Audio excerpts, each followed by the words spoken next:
hear that instrumental of Let's Go Back Home, then you know that Raw Leadership Talk is here.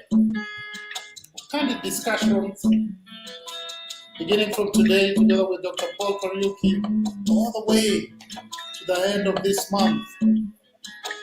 Let me tell you, you don't want to miss this because we're going to be discussing leadership and democracy even as we get near to the Kenyan election.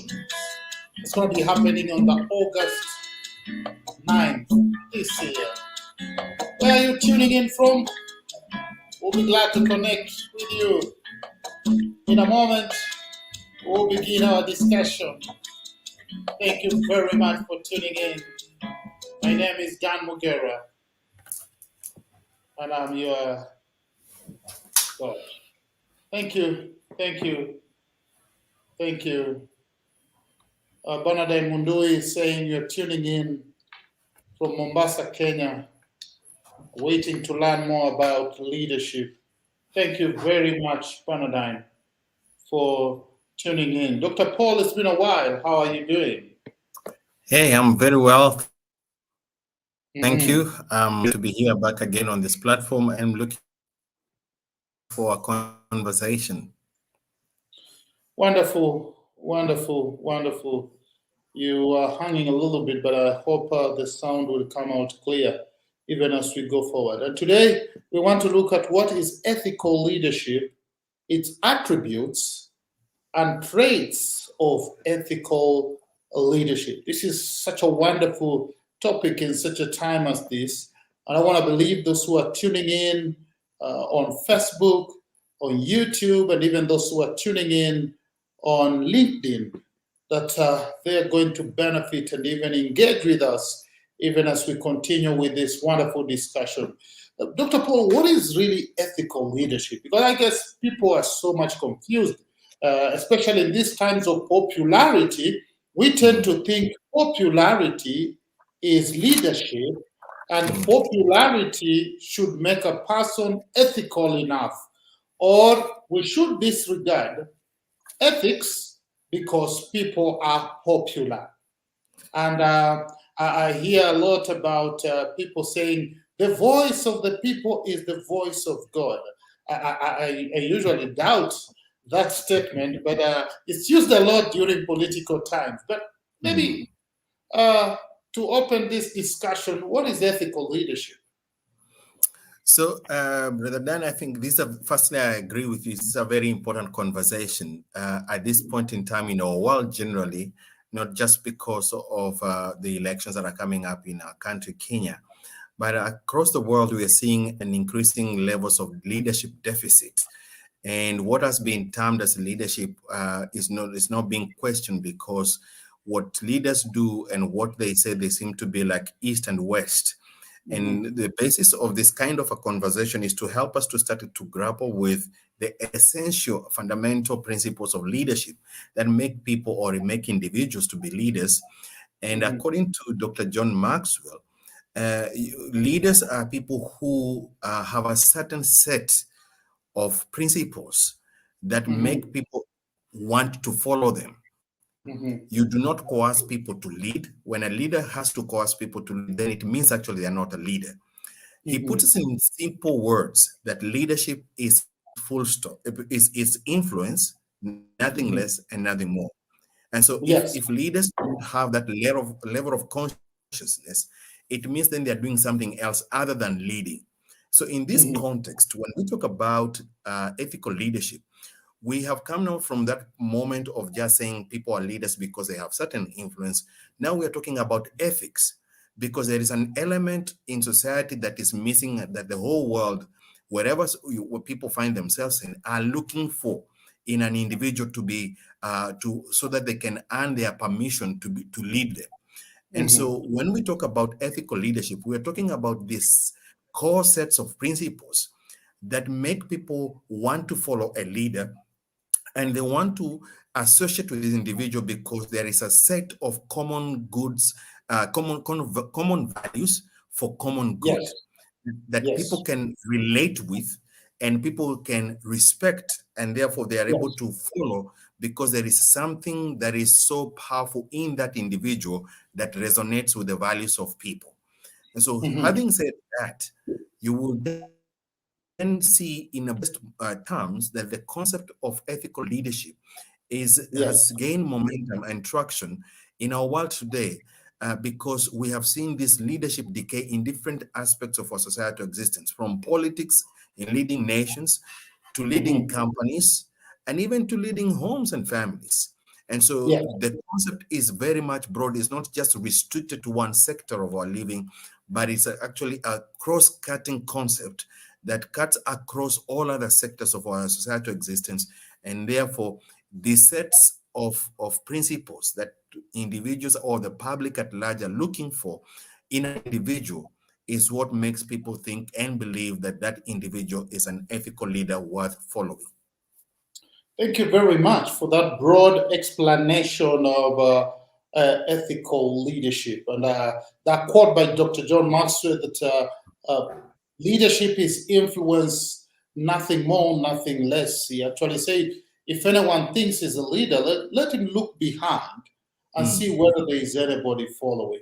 But in such a time as this of politics, where you may confuse followers for real followers, because it's easy to get followers for different reasons during such time, then what are the attributes, Dr. Paul, that people should look for of ethical leaders? Is it because somebody has a huge following, or there are different attributes that we can actually look for when we are looking for a leader or an ethical leader for that sake? This is very important. And just to emphasize again, when we're talking about ethical leadership, we're talking about leaders who are walking the talk. They're not just talking what they want or how they want to see life or how they want to lead people. They're actually walking what they're saying.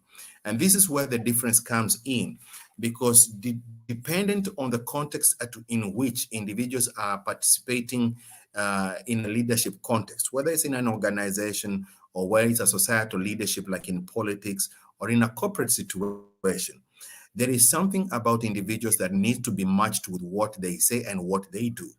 That's the basic assessment of what ethical leadership is all about. And when individuals fail on that level of testing, then there's a lot of other questions that need to be raised. And this is why it's important, for example, in a political context, we emphasize on civic education, for example, because when a citizenry is not informed on what to look for, it's very easy to be carried away by what you're describing, where people do not know what popular leader and a leader, ethical leader, is about. A popular leader will always tell you one thing, but does exact opposite. An ethical leader will stand up for the test and be able even to be willing to step aside should there be a confrontation or a conflict of interest between what they say and what they aspire. Now, having said that, the list of attributes is very long. We cannot exhaust it, but I can point out about 8 of them that are very, very critical. And they're not, that are very, very important. One is honesty. You cannot walk and talk the same thing if you're not able to say things in an honest manner. Now, that's a very big word in our society today because it's very elusive. We can hardly even touch it because, as I said, it's very important to remember. Well, I remember in the early days when we were growing up, we were told that I had some of these experiences where some of these leaders in my context at the time, whether it's school or just in general in society, they will say, leaders say what they say, but don't do what they do. And that's the greatest misrepresentation of leadership. Leaders are known by being able to walk what they say, and consistently so. So honesty is one of that attribute that every ethical leader must subject themselves to, and it's easier said than done. The second attribute is the attribute of integrity. In other words, can the words that they say be trusted? It's as simple as that, yet a very powerful test. And especially if we think about in the political world, where leaders can tell you anything just to woo you for voting or for your vote, Mhm. but they mean exactly opposite. And it's unfortunate that around the world, not only just in Africa, around the world, we have so many case studies of Mhm. leaders who have failed on the integrity test at many levels. The other one. Then, Dr. Paul, just right there, could it be then that people really, while they identify with this attribute of integrity, people really don't care much about the practical aspects of integrity. And leaders know this, so they will pretend like they're integral. Or sometimes even people know this leader is not of integrity, but they will blindly still emphasize that he's a better option than all the rest, regardless of that. What really makes people get to such a level where they don't care, even though they know this particular person is not of integrity? You see, that's exactly why I mentioned at the beginning of our talk that what we're seeing is a large deficit of what leadership means in society, to the Yes. extent that there is very, very little room for the population or public in broad sense to really interrogate what a Yes. leader wants to demonstrate as far as integrity is concerned. The Mhm. first thing is that also because there is also a lack of what I would call a determination to be Mhm. different. There cannot be a situation that the only choice people have is what they say, the lesser devil or the better devil than the other devils, whoever Mhm. does say so. And it's because of that lack of determination to be different and to be able to stand for what is right, even when it costs something. Because Mhm. standing, for example, when you think about people standing in for integrity, it will Mhm. mean that it might even end up not, if you think in an election, then it means people not have an election. And of course, Yes. that becomes problematic because constitutions demand there be a change of governments at a particular period of time. But Mhm. when a particular population says we do not know who to choose because none of them ticks the box as far Mhm. as our criteria is concerned, but they're still not willing to stand up and say, guys, this cannot happen. We do not have a leader to choose. Then it means also Mhm. there is a problem in society in Yes. itself, because leaders are products of a society. Please note that Mm. leaders are a Yes. product of society. And what you Mhm. see in leaders is an exact mirror of what you see in society. So if you are Leaders saying, are a product of society. And yes, what we see in leaders is actually a mirror of the exactly, society. Wonderful, exactly. wonderful. You see now, so when you use that as a parameter, then you can see how much work that still needs to be done in both levels, and both of societal level in terms of public education, and at the same time also at the level of leadership. And when we bring in these two together and talk about the concept of what builds up an ethical society, for example, because that's what it will boil down to. What really makes up an ethical society? An ethical Mhm. society is a society that is able to stand up for wrongs even when it's costly. Yeah. It's also an opportunity where the society is able to call out wrongs, even when if it means that there will be a slowing down of a process Mhm. until the right thing is done. Now, these things can easily be said than done because they keep Mhm. on shifting depending on what we call the majority rule and all those things that come into play. But Yes. it becomes a very critical issue when you see that what we present as leaders is actually an exact mirror of what the society is about. That is Mhm. a point to think about. Thank you. Thank you very much. I think that's a wonderful point. And you talked about honesty, you talked about integrity. Maybe you could add us one more point so that we sum up with the rule of three on Mhm. as far as these attributes are concerned, Dr. Paul. The third one I'd like to add in there is transparency. Mhm. When we talk about integrity and honesty, we're talking about consistency in action, Mhm. consistency in words. When we're talking Mhm. about transparency, we're saying that there is no aspersions or doubts or shadows in an individual's life that may make it difficult, because this is a raw leadership. We're talking about leaders here. There has Yes. to be there has to be no aspersions of some sort or shadows that can Yes. make people doubt, even a small ounce of doubt in people's Yes. minds and hearts, that this could be a wrong choice. Now, Mhm. this is a very, very tough one because in different aspects of societal existence, it is Yes. a value that is constantly very much elusive, depending Yes. on the interest. Remember, I need to emphasize when we talk about ethical leadership, also the other important Mhm. aspect we're talking about here is where leaders are able to put the interests of other people ahead of themselves. Now, Completely. when you put transparency in that scale, you change the equilibrium Mm. because some of these interests are not explicit. Mhm. In other words, they're not known upfront, or Mhm. leaders are not willing to state them upfront to their people. They often Yes. want to tell people what they want people to hear and to know. Mhm. But the Yes. real thing is covered with many words and perhaps even in a booklet that cannot be expounded at a particular time. So when Yeah. we talk about putting interests of other people ahead of ourselves, that Mhm. goes at the heart of transparency.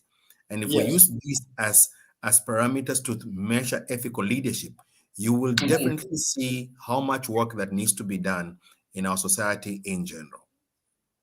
Wonderful, wonderful thoughts right there. Dr. Paul, I'm sure when we talk about ethical leadership and its attributes, we are also keen on some traits. Okay.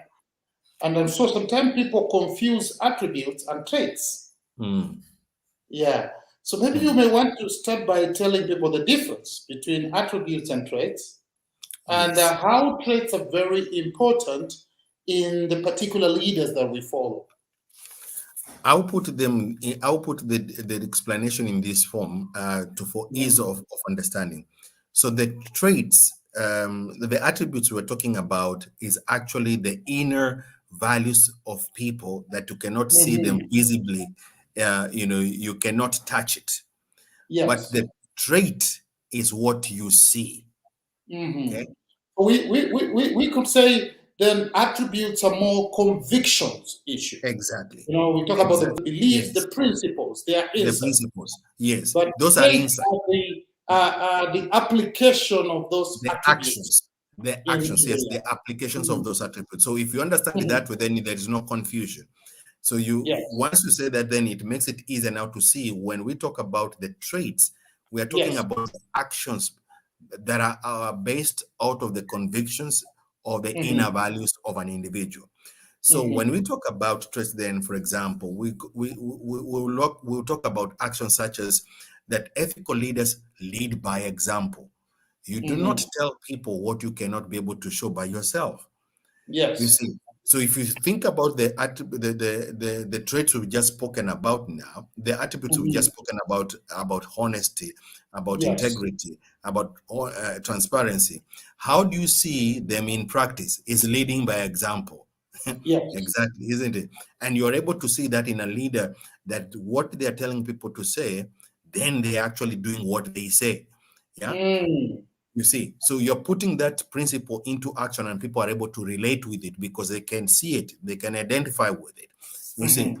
the other attribute here is that leaders who are ethical are able to lead with empathy, and they are able to manage the different stresses that they experience effectively without becoming a problem to society. There are Yes. some leaders who are known not to manage those very well, and then Hmm. it becomes when things get out of hand. Because make no mistake, leadership is a stressful work on a Hmm. daily basis. And one of the things that leaders don't do often, I think we've covered in one of our past episodes, was Yes. when we were talking about mental health issues around leadership, is that Yes. when leaders, ethical leaders, do not go about, for example, venting out on everyone just Yes. because they cannot manage the situation properly, then of Hmm. course, when they go about, and we see that in society many times in different spaces, not only just in politics, but even in corporate and other levels of leadership in society. But when Hmm. leaders are not able to manage pressures and step out of those boundaries, and then they start becoming aggressive to people because of something, or it could be even a simple thing like a difference of opinion, then you see, then they lose that trait very quickly. Ethical leaders know how to manage their moments of pressure and are able to lead themselves and lead us through that kind of a situation at a particular time. The other aspect is that they respect people equally, with irrespective of who they are dealing with, the young, the old, the big, and the small, whoever these people are. Ethical leaders are by nature respectful people. Now, respect is also a value that you cannot see. It's inside a person. It's a value system of a person, but you can Yes. see it in practice by the way an individual reacts when they meet different people. We are seeing, for example, our society around the world now that has become very insensitive to, for example, to women in leadership. Yeah, since this is about leadership talk, and you see that when a person, as an individual, as a male person, is not able to respect themselves, they cannot be able to respect even female colleagues who are in leadership, because the element, the value is so weak in them to the extent that it colors their judgment in the wrong way. Yes. So ethical leaders by nature are respectful people. They know when to hold their thought, and they also know when to speak, and when Yes. they speak with respect and decorum. Now, that's what really makes it very challenging as a trait, because leaders are exposed to different situations at different times, and don't forget they are also human, but we don't use their humanness as a weakness to embrace certain values that can come again or can go against what they are Yes. trying to portray in society. And that is why it's become a challenging aspect to balance in life, because at the end of the day, they're human beings that are exposed to different issues, and they have an opportunity to express certain emotions at different times. But ethical leaders are able to control what we would say self-control. They're able to exercise self-control and manage to Yes. lead through a stormy water or a stormy phase. Thank you. Thank you. Thank you. Sophia Halima Rahma saying following from Isiolo. Thank you for tuning in. Dorothy saying following. Glad to be connected. Martin, you talk about very impressive, even though you're saying your network is low in Hargeisa, Somalia, and so you are not able to really listen to this right now very well, but you promise to listen to this teaching once network is restored.